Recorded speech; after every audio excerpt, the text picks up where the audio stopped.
Dan kami tidak mau waktu ini cepat berlalu. Kami menanti-nanti menunggu-nunggu apa yang hendak Tuhan katakan kepada kami. Tentunya setiap firman-Mu akan menghidupkan hati kami kembali.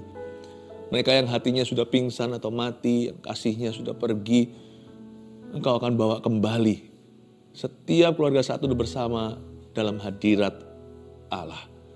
Dan mereka yang baru bergabung juga, belum ikut saat teduh untuk waktu yang lama, Engkau semakin memperdalam cinta kasih mereka kepada Tuhan. Urapi Tuhan sehingga lewat mulut, lidah, bibir hamba, seolah-olah setiap keluarga saat teduh merasa Tuhan bicara secara langsung kepadanya. Oleh karena itu sembunyikan hamba di balik salib-Mu. Demi nama Yesus. Amin. Puji Tuhan. Saya merasakan sebelum kita saat teduh bersama hari ini bahwa ada sebagian kita yang kehilangan kasih mula-mula. Ada juga yang sudah lama gak ikut saat teduh bersama bukan karena terlalu sibuk, tapi sekarang sudah kurang bergairah untuk doa-doa seperti zaman pandemi gitu ketika kita putus asa. Gak apa-apa tidak ada penghakiman dalam Tuhan dan bukan sebuah keharusan, sebuah acara program. Tetapi kalau sama Tuhan Yesusnya, hatimu jangan berubah. Mari kita sama-sama buka firman ya. Hari ini saya akan ajarkan. Kasih judul begini, bahaya kehilangan kasih mula-mula. Saya nanti akan tunjukkan bahayanya apa. Jikalau Anda kehilangan gairah hidup, cepat lambat Anda juga akan mulai luntur semua sukacitamu dalam Tuhan.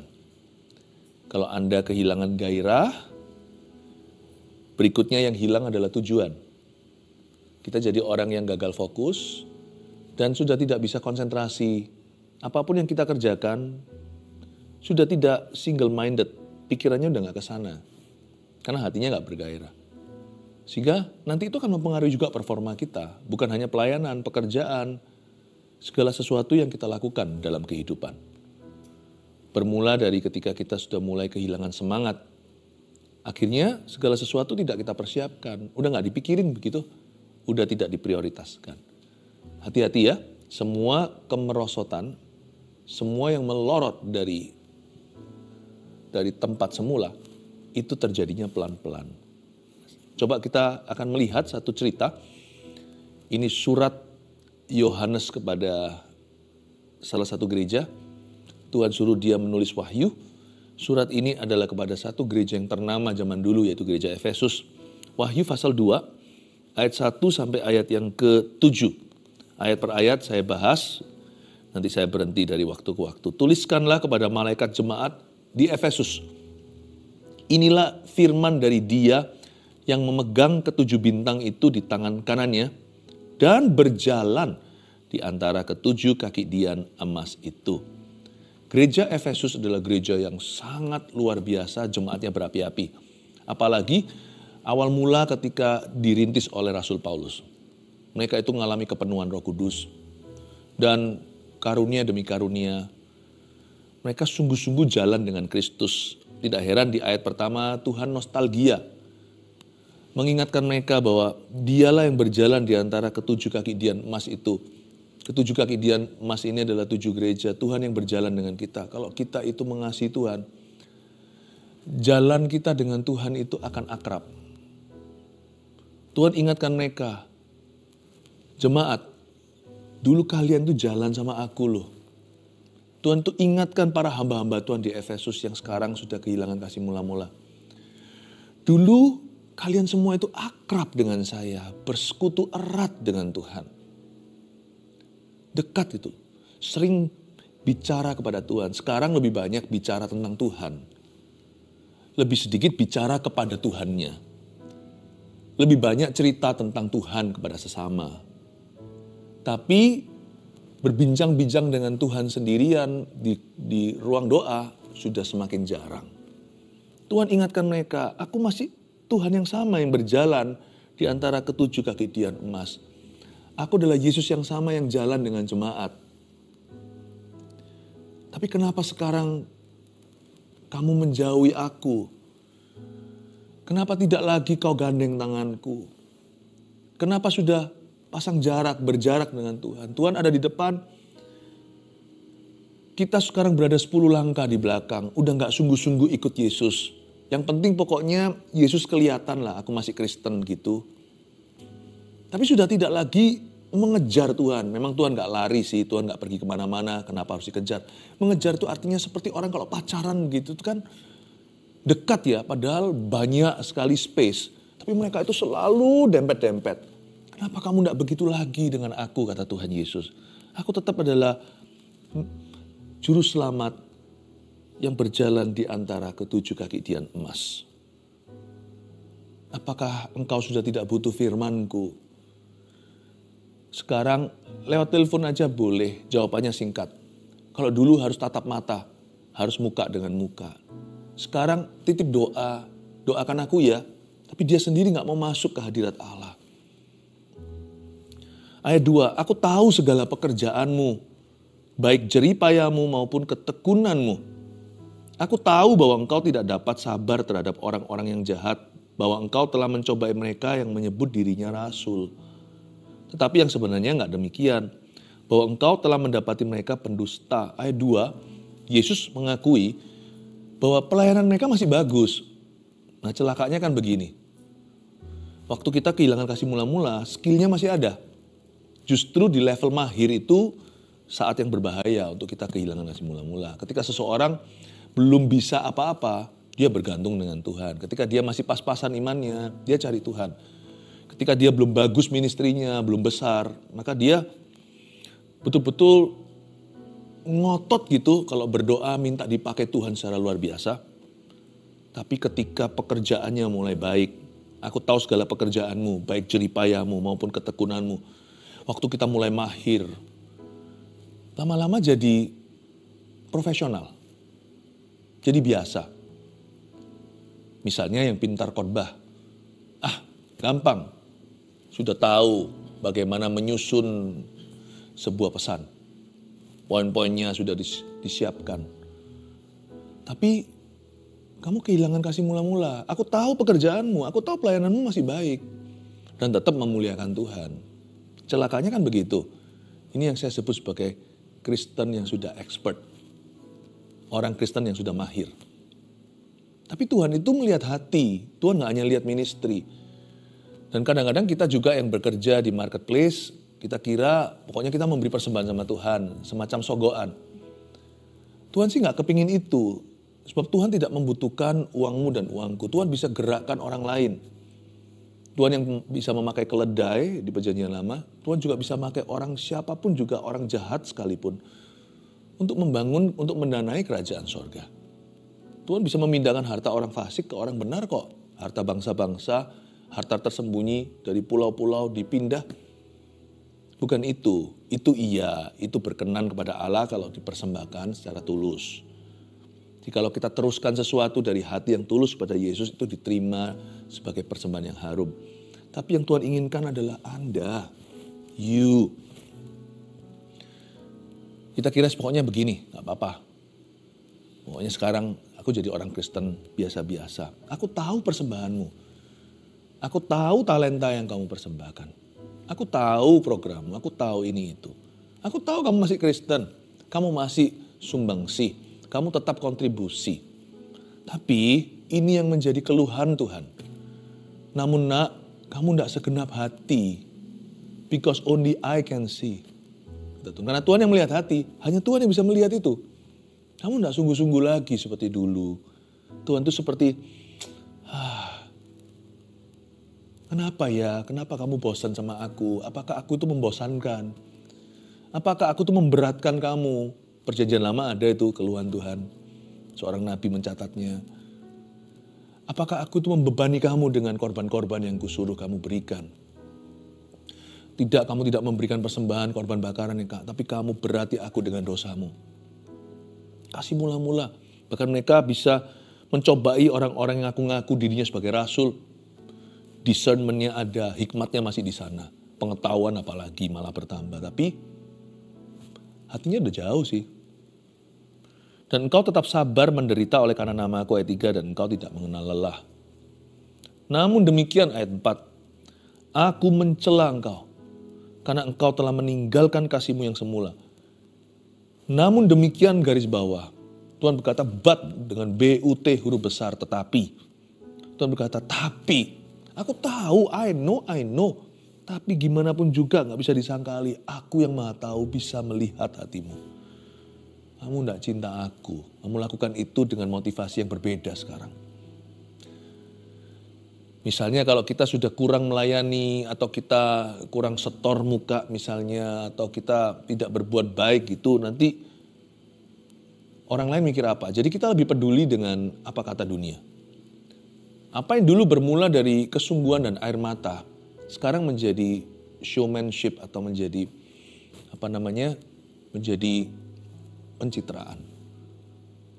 Di mata manusia gak ada bedanya, tetap pelayanan, tetap doa.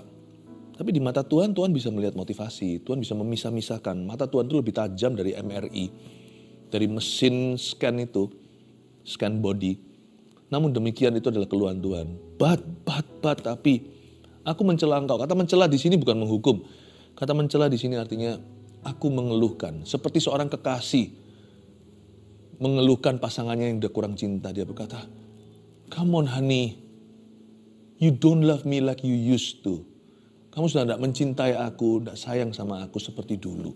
Itu keluhan seorang kekasih dan itu bisa divalidasi. Kalau Anda mau tahu apakah Anda mencintai pasangan Anda, tanya pasangan Anda, dia rasa dicinta enggak? Kalau Anda mau tahu apakah Anda mengasihi Tuhan, jangan tanya diri sendiri. Karena kita bisa ngaku-ngaku, manusia itu tukang ngaku soalnya. Kita harus tanya sama Tuhan, apakah dia merasa kita kasihi? Namun demikian aku mencela engkau seperti seorang kekasih yang mengeluh. Karena engkau telah meninggalkan kasihmu yang semula. Coba lihat ya, engkau telah meninggalkan. Jadi kasih mula-mula itu tidak hilang.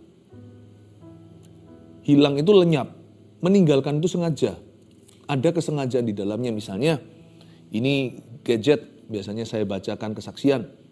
Saya tinggalkan di sini, nanti kalau saya keluar rumah dari sini, saya pergi, saya tahu saya tinggalkan di mana tadi. Namun demikian, semua yang berharga tidak akan Anda tinggalkan. Jarang saya lihat orang sengaja tinggalkan a stack of cash atau satu box uang cash gitu ditaruh di meja, misalnya di restoran, dia pergi ke toilet sebentar atau cuci tangan, itu bisa raib, bisa lenyap. Nggak mungkin lah, apa yang berharga pasti kau bawa. Tapi sesuatu yang sengaja kau tinggalkan, satu, berarti kurang berharga. Dua, pasti ada ingat tadi ditinggalkan di mana. Tiga, namun demikian tidak menjadi pikiran. Karena toh ada tidak ada nggak apa-apa. Misalnya kalau Anda meninggalkan tisu, masa dipikirin sehari? Enggak lah ya. Dia di situ mau dibuang, mau diambil orang, disapu, atau terbang, kena angin, enggak apa-apa. Tisunya masih bersih sih, enggak masalah, aku bisa dapat lagi. Jadi kata meninggalkan di sini itu dalam sekali artinya. Artinya kasih mula-mula itu enggak tiba-tiba lenyap, tiba-tiba orang itu kering rohani, enggak sih. Ada sesuatu yang dia tinggalkan, yang dulu dia lakukan. Dan itu kesengajaan meskipun dia tidak melakukannya dengan tujuan meninggalkan Tuhan.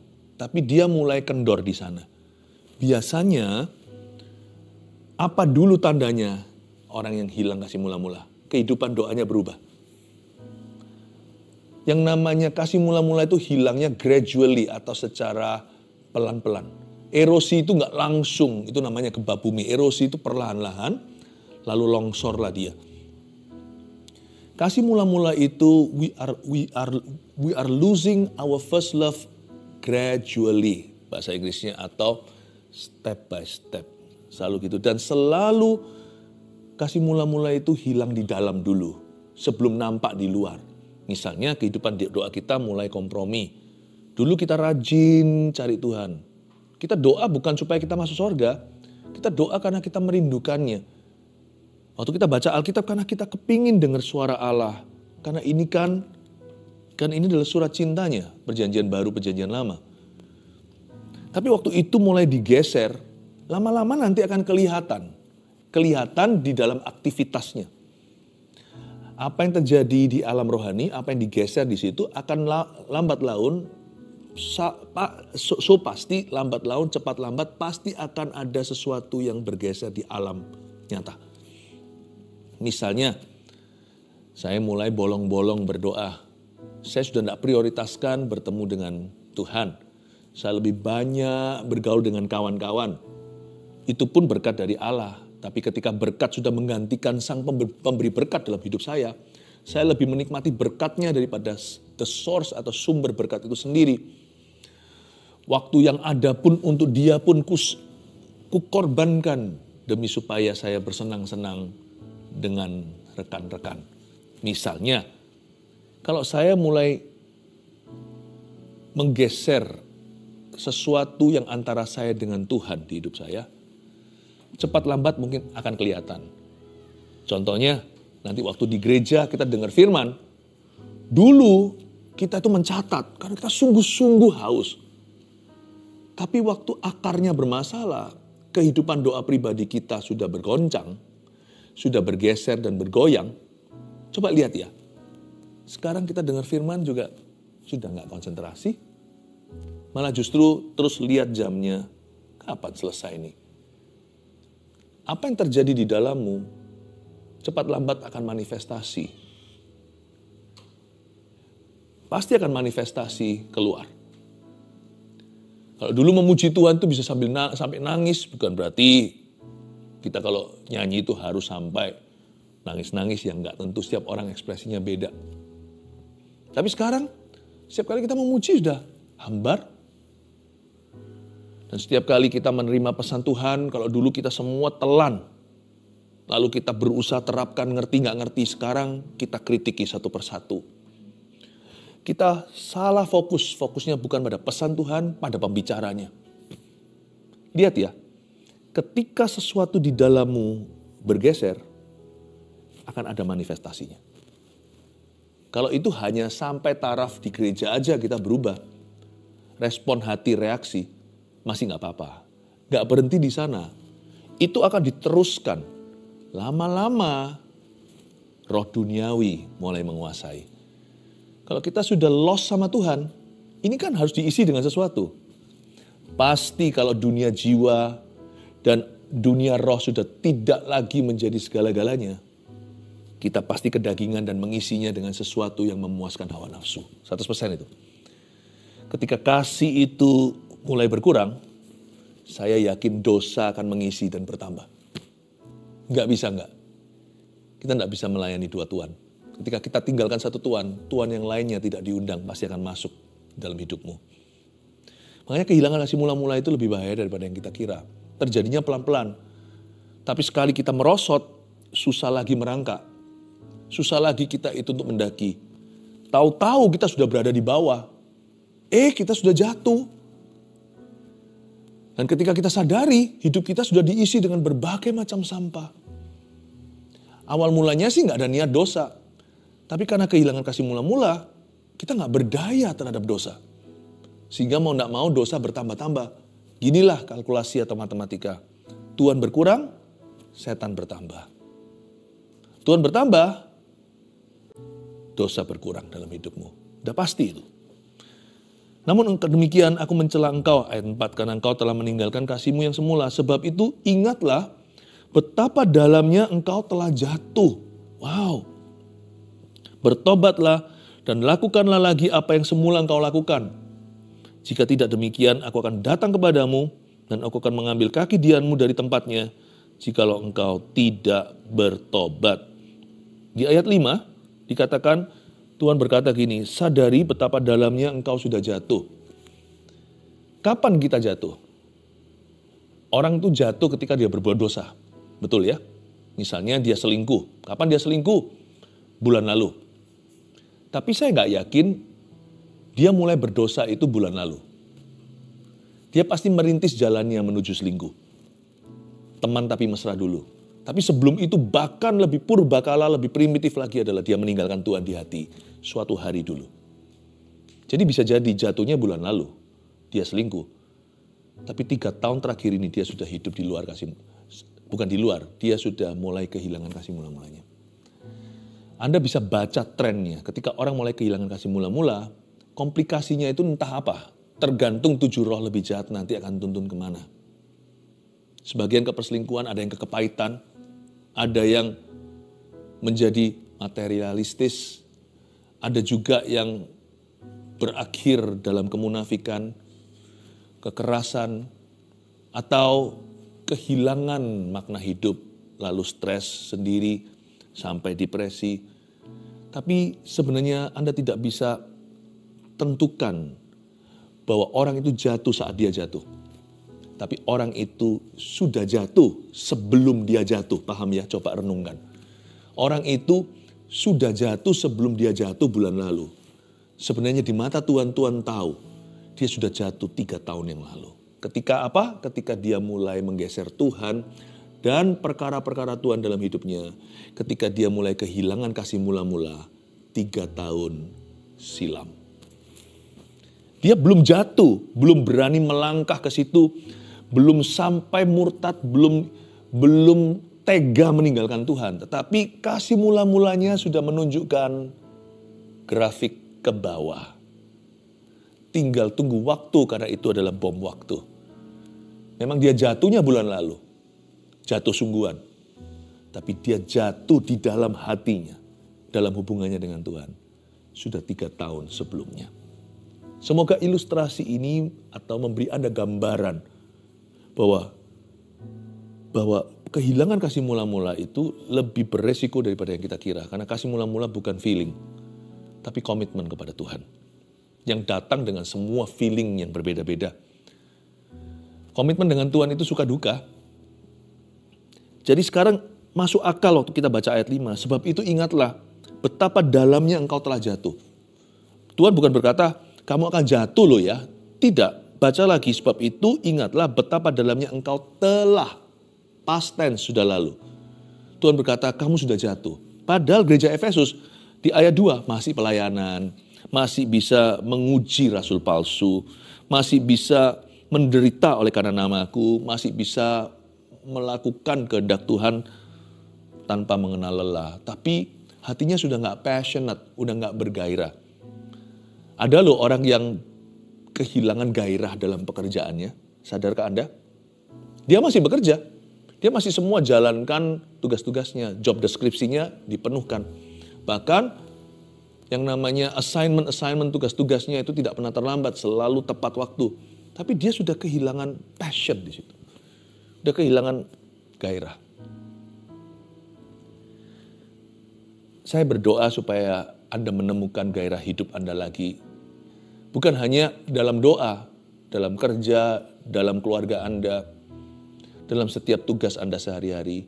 Saya berdoa supaya Anda menemukan gairah hidup Anda lagi di dalam Tuhan, dalam semua hal tersebut yang barusan saya sebutkan.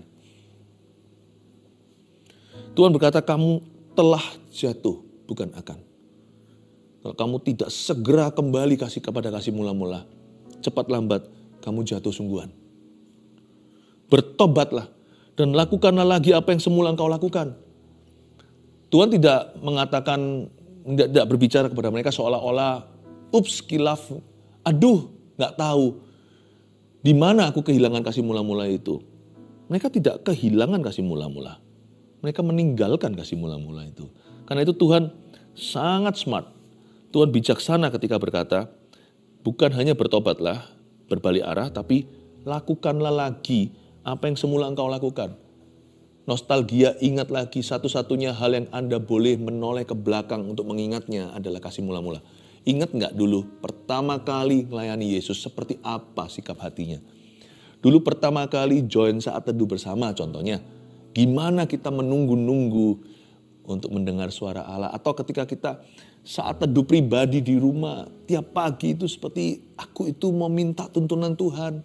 Sedesperate itu, serindu itu. Dan bagaimana waktu kita pelayanan itu kita mempersiapkan rasanya wow dapat kepercayaan. Pertama kali saya itu doa di depan orang. Sekarang jadi hafalan. Bukan hanya sebagai hafalan. Tapi sudah jadi apa ya? Sudah jadi performa. Dulu enggak ya, wah rasanya itu kayak tegang gitu. Jadi menurut saya sih ada baiknya kita grogi. Bahaya orang yang berkata aku enggak grogi sama sekali. Sebenarnya grogi itu dari Tuhan juga. Membuat kita itu jadi berkata, wow. Asal jangan sampai melumpuhkan. Kadang-kadang kita melakukan sesuatu itu sudah jadi biasa, udah jadi hambar, udah jadi kebal. Sedangkan orang baru coba lihat, wah kasih kepercayaan. Misalnya pelayanan Asher aja, wah kayak, bukan berarti pelayanan tertentu itu lebih besar, pelayanan Asher itu lebih biasa, enggak ya. Tapi saya tunjukkan lewat ilustrasi sederhana, kadang-kadang pelayanan yang dipandang lebih mudah aja, kalau orang itu hatinya penuh kasih mula-mula itu, excitednya itu rasanya, wow, aku mau ketemu jemaat, shalom, shalom. Let's be simple again. Tidak ada greater ministry or lesser ministry, tidak ada pelayanan lebih penting atau yang kurang penting. Yang penting bagi Tuhan adalah hati kita itu sungguh-sungguh. Ini bukan cuma ministry. Waktu dulu kita dapat kerja, gaji segitu rasanya, haleluya. Rasanya aku mau sungguh-sungguh, aku tidak mau mengecewakan bosku. Aku tidak harus memanfaatkan kesempatan ini, aku harus membuktikan kepada orang-orang di kantorku bahwa mereka bisa percaya kepadaku. Aku ini bisa diandalkan. Tapi sekarang jadi, masuk kantor jadi, bayaran cuma segitu. Lu kok tidak bersyukur seperti dulu? Sebenarnya masalahnya bukan gajinya menurut saya. Bukan suasana kantornya. Dulu suasana kantor juga seperti itu. Unda-undilah 11-12. Tapi karena Anda itu bersyukur, ini berkat dari Allah. Bahwa pekerjaan Anda adalah panggilan. Anda gak pedulikan orang-orang di situ, sikut kiri, sikut kanan. Anda tetap bersuka cita melakukan semua pekerjaan Anda seolah-olah untuk Tuhan Yesus. Tapi ketika Anda kehilangan kasih mula-mula, yang Anda lihat mulai selokan-selokannya. Mau pergi ke kantor itu rasanya seperti mau ke neraka. Rasanya sudah hati itu tidak niat ke sana, berat, kerja lagi. So the problem bukanlah gaji, tapi hati. Dulu itu bisa membahagiakanmu, sekarang tidak cukup bagimu. Padahal kita, gaya hidupnya ya masih begitu. Ya, naik pelan-pelan. Tapi mungkin hati kita sekarang sudah tidak lagi memuliakan Tuhan, jadi serakah. Apapun yang dulu itu kita syukuri, sekarang bagi kita, apaan tuh? Masa berkat cuma segitu? Bukan berkatnya yang ganti, hatinya yang berubah. Suami istri juga sama, berantem terus seperti Tom and Jerry. Dahulu waktu kejar, gak pernah yang namanya lihat kelemahannya gimana, rasanya itu pakai tapal kuda yang lihat hanyalah kebaikannya. Tapi ketika kehilangan kasih mula-mula sama Tuhan, akhirnya juga kehilangan kasih kepada pasangannya. Karena Tuhan yang mempersatukan, kan kasih Yesus yang membuat suami istri bersatu. Bukankah fondasi keluarga yang bahagia itu adalah kasih Allah? Kasih Kristus. Sekarang pasangan kita jadi beban. Suami atau istri kita selalu kita keluhi. Lu kurang gitu, lu kurang gini. Selalu lihat dan selalu mencacat. Terus saja fokus pada kesalahannya. Sebenarnya pasangan Anda dari dulu ya mirip-mirip dengan sekarang. Ya dia tetap belajar, Anda juga. Tapi yang berubah drastis itu adalah Anda yang kehilangan kasih mula-mula. Pasangan Anda belajar terus dan bertumbuh pelan-pelan. Belajar di pengalaman, bahkan dari kesalahan. Dia gak perfect, Anda juga gak perfect, saya juga gak perfect. Tapi sekarang kenapa kita yang mengeluh dan kita ngomel melulu? Pasangan kita ya tetap sama. Sama seperti kita masih bertumbuh, masih belajar. Tapi kitanya yang berubah drastis. Kehilangan kasih mula-mula membuat kita berubah jadi orang. Dan Tuhan berkata, bertobatlah dan lakukan lagi apa yang semula engkau lakukan. Jika tidak demikian, aku akan datang kepadamu dan aku akan mengambil kaki dianmu dari tempatnya. Jika engkau tidak bertobat. Lama-lama digitukan, gak akan tahan. Hubungan mana yang gak runtuh? Kaki dian itu artinya, berkat yang sudah kuberikan cuma-cuma sekarang itu bisa hilang loh. Kepercayaan itu bisa ditarik kembali. Karena kehilangan kasih mula-mula, kamu bisa jatuh. Dan waktu jatuh sesuatu pasti akan runtuh. Mengambil kaki dianmu dari tempatnya berarti ada sesuatu yang tercabut dari hidupmu. Manusia kan begitu. Semuanya itu baik, tapi dia tidak bersyukur. Tapi sesuatu diambil dari dia, gak perlu semua, salah satu aja. Lalu dia berkata, andai aku bisa kembali ke masa lalu. Kok dulu lebih enak dari hari ini? Dikasih kesehatan, kita tidak pernah mencari Tuhan. Waktu kita sakit, kita berkata, andaikan saya sehat, saya mau melayani Tuhan. Mengambil kaki Dianmu dari tempatnya. Tetapi ini yang ada padamu, yaitu engkau membenci segala perbuatan pengikut-pengikut Nikolaus yang juga aku benci. Terakhir, siapa bertelinga, hendaklah ia mendengarkan apa yang dikatakan Roh kepada jemaat-jemaat. Barang siapa menang, dia akan kuberi makan dari pohon kehidupan yang ada di Taman Firdaus Allah. Ayat 7, bunyinya, siapa bertelinga, dengarkan apa yang hendak dikatakan Roh Kudus kepada jemaat. Hari ini, lewat saat teduh bersama, Roh Kudus mau bicara kepada kita semua, agar kita tidak kehilangan kasih mula-mula. Kembali lakukan apa yang dulu kau lakukan. Perbaharui mezbahmu yang runtuh. Dan komitmen dengan sungguh-sungguh. Tuhan akan nambah-nambahkan kasih sayangnya. Tuhan tidak bisa lebih mengasihi kita. Dia sudah cinta kita top-topnya. Cuman hati kita yang akan dicurahi kasih oleh Roh Kudus. Sehingga kita bisa mengasihi dia kembali. Dari sisi kita lah kasih mula-mula itu akan bertambah. Dari sisi Allah, kasihnya sudah sempurna, tidak bisa ditambah. Tapi hari ini, hatimu akan diperbaharui. Dan banyak orang akan dilawat oleh Tuhan Yesus. Kasih Yesus akan menjamah. 3 poin sini sebagai rangkuman kita. Bahaya kehilangan kasih mula-mula. Kenapa bahaya? 1, ketika kita kehilangan kasih mula-mula, kasih itu menurun. Turun dia. 2, iman melemah. Kalau kita kehilangan kasih mula-mula, iman kita pasti lemah. Karena iman kita lemah, 3, dosa pasti meningkat. Dulu kita lebih senang sekali bergaul dengan orang-orang yang merindukan sorga. Setelah kehilangan kasih mula-mula, kita lebih suka bergaul dengan orang-orang yang kerasan di dunia. Kayaknya kita lebih merasa relevan, lebih merasa partner sama mereka. Dulu kita senang dengan saudara seiman, sekarang kita jauhi mereka.